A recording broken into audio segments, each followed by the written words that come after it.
No chicken for you. What's up, everybody?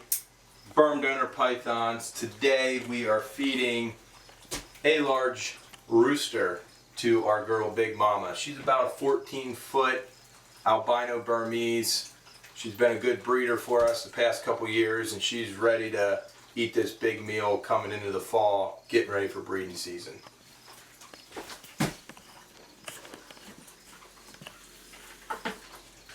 This is the dinner.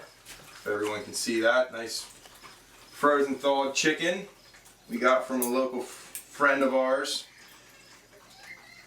And we're gonna feed this to Big Mama. If you wanna step over here.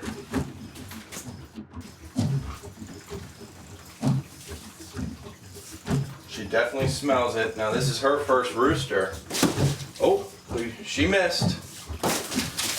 There, she got it.